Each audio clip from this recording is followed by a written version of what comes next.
Bonjour à tous, dans cette vidéo je vais vous révéler mon action trading pour l'année 2024. Vous pouvez voir à l'écran les différentes performances que j'ai réalisées les années précédentes. Hormis Eramet, vous trouverez une vidéo détaillée de la valorisation de ces entreprises sur ma chaîne YouTube. L'entreprise que j'ai choisie pour cette année 2024 est l'entreprise ABC Arbitrage. Avant de continuer la vidéo, petite mise en garde, lisez bien les informations à l'écran, je ne suis pas un conseiller financier, vous êtes responsable de vos propres investissements. ABC Arbitrage, qu'est-ce que c'est? C'est une société française spécialisée dans le domaine d'arbitrage financier. Elle opère principalement sur les marchés financiers en utilisant des stratégies d'arbitrage, que ce soit sur les fusions-acquisitions, les taux d'intérêt, les écarts de crédit, ainsi de suite. Et le but est de viser à exploiter les inefficiences temporaires des marchés financiers. L'objectif de l'entreprise est de générer un rendement positif indépendamment de la direction du marché. Cela veut dire que ABC Arbitrage est une société qui se comporte très bien en période de forte volatilité.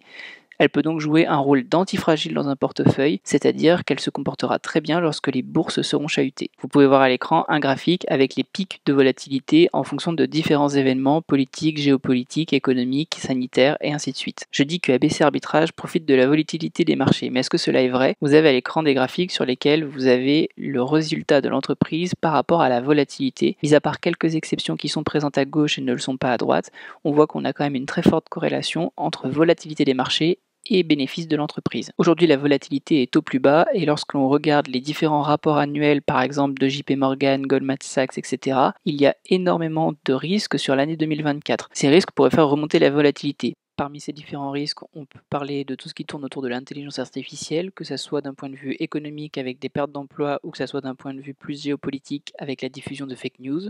En parlant de géopolitique, il y a tous les conflits armés, que ce soit en Ukraine, en Israël ou possiblement à Taïwan.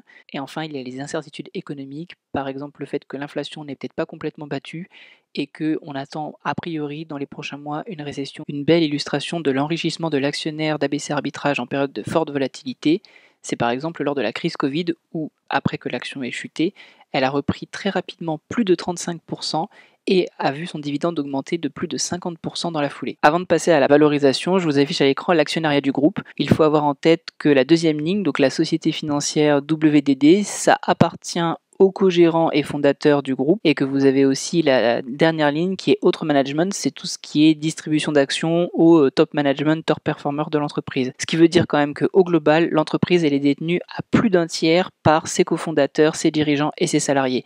Et ça, c'est un point très positif en termes d'alignement d'intérêts. On peut voir que sur le dernier trimestre 2023, le cours de bourse s'est effondré. Attention, quand vous allez sur Google et que vous regardez le rendement du dividende, ce n'est pas des calculs corrects. Ici, le rendement de dividende est annoncé à plus de 9,7%. Le dividende ne sera pas tenu. En effet, le rendement du dividende sur la page Google est calculé en prenant le cours actuel avec les dividendes de la période précédente. Si le cours de bourse a autant descendu, c'est parce que les investisseurs pensent que le dividende ne sera pas maintenu.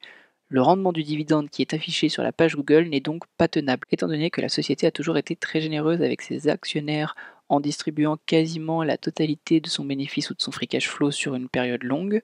On va utiliser une valorisation DDM, Dividend Discount Model. On l'a déjà vu ensemble, donc je vais aller assez rapidement sur les différentes étapes.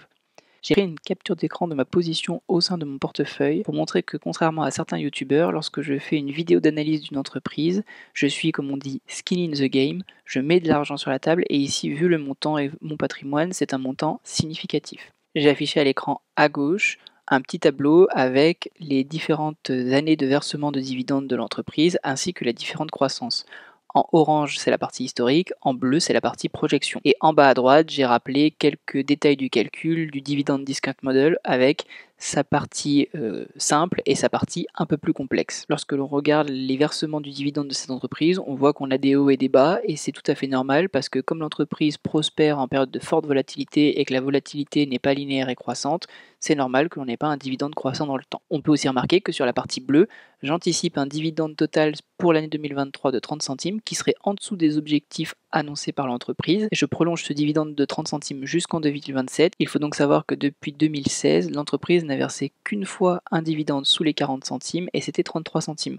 Avoir donc une projection où l'entreprise ferait 30 centimes de bénéfices par an tous les ans pendant les 5 prochaines années, c'est une hypothèse extrêmement négative et on va voir que même avec ces critères-là, on arrive à une valorisation relativement attractive. Si on regarde maintenant la formule simple, je vais m'attarder un petit peu sur le détail de ce calcul. Comment est-ce que j'arrive à 4,35 €?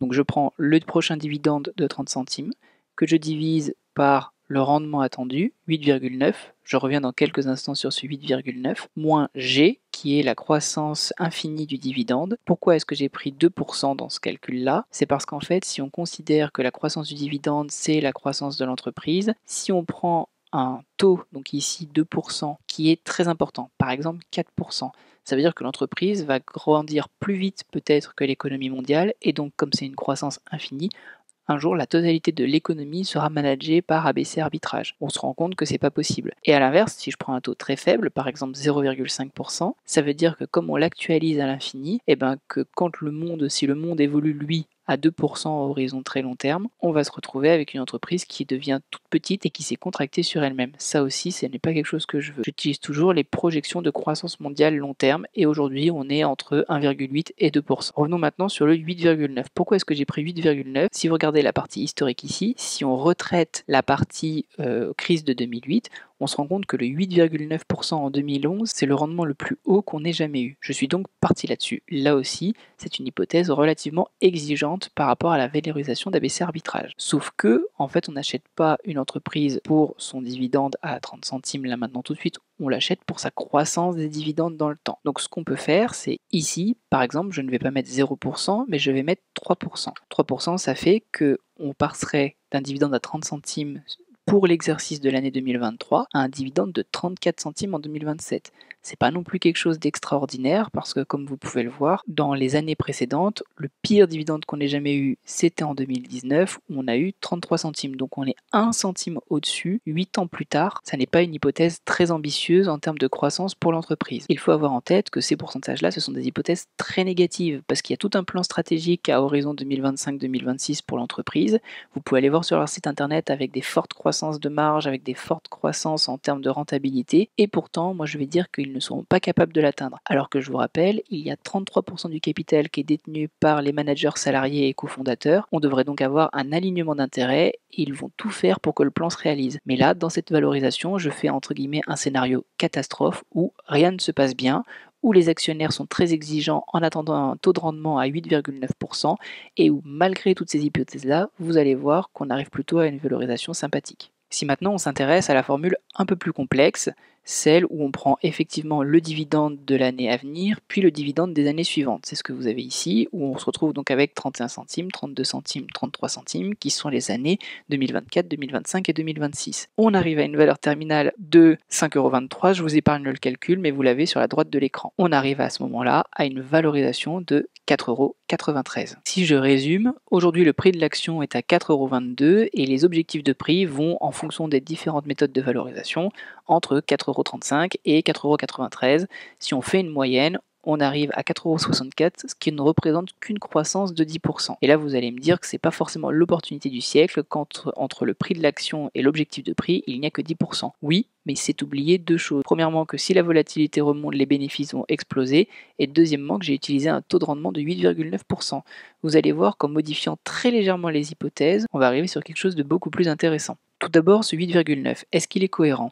À l'époque, il y avait des taux sans risque à environ 4%. La prime de risque, c'est-à-dire le retour supplémentaire que j'attends pour aller en bourse, est historiquement entre 5 et 6%. Vous faites 4% plus 5%, vous arrivez à 9. Ici, on est à 8,9, c'est à peu près cohérent. On avait un taux sans risque à 4%, une prime de risque de 5%, on attendait un taux de rendement d'au moins 9%.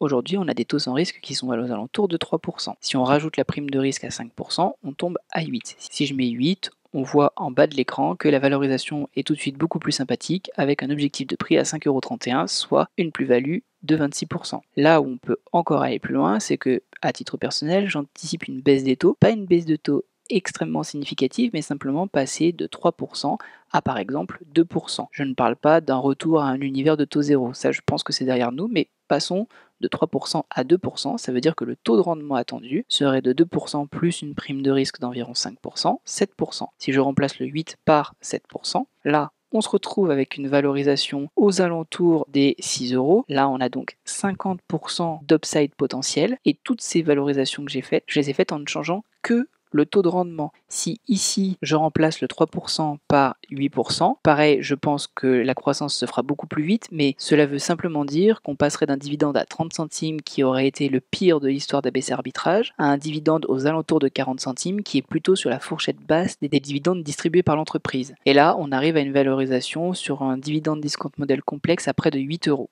Et toutes ces valorisations-là ne prennent pas en compte le facteur temps. C'est quelque chose que je détaille un peu plus bas. Ici, j'ai fait un calcul de taux de rendement interne sur 1, 2 et 3 ans. Si on regarde sur 3 ans, qu'est-ce que cela veut dire? Ça veut dire que vous allez acheter l'action ici en 2024, vous allez l'acheter 4,22€ et vous allez toucher 32 centimes de dividendes. En 2025, vous allez toucher 35 centimes. En 2026, vous allez toucher 38 centimes. Et en 2027, vous allez toucher 41 centimes plus la revente de votre action à 7,98€. Et bien ça fait un rendement de 35% par an tous les ans. Si ce que je viens de dire ne se produit pas en 3 ans, mais en 2 ans, vous avez un rendement de 51% par an tous les ans. Et enfin, si ça se produit en un an, alors dans les grandes lignes, vous aurez acheté pour 4 euros quelque chose, vous allez revendre pour 8 euros quelque chose et toucher un dividende entre-temps, vous aurez doublé votre mise entre 2024 et 2025. Je ne sais pas si c'est le scénario en 1 an, 2 ans ou 3 ans qui se réalisera. Par contre, je suis convaincu qu'un taux de rendement de 7% dans un univers où les taux sont amenés à baisser, c'est un taux de rendement intéressant et que mon hypothèse avec une croissance de dividendes qui passe de 30 centimes en 2023 à 41 centimes en 2027, c'est quelque chose de plutôt conservateur quand on voit les dividendes versés les années précédentes alors que la volatilité n'était pas forcément plus faible. J'ai donc démontré que en prenant des hypothèses extrêmement pessimistes, l'entreprise est valorisée à sa juste valeur. En prenant des hypothèses juste conservatives, qui ne sont même pas optimistes, on arrive avec des scénarios où la valorisation de l'entreprise pourrait exploser dans les prochaines années. C'est pourquoi aujourd'hui je suis actionnaire d'ABC Arbitrage. Et vous, est-ce que vous envisagez d'investir? J'espère que cette vidéo vous a plu et je vous laisse avec une de ces 2 autres vidéos.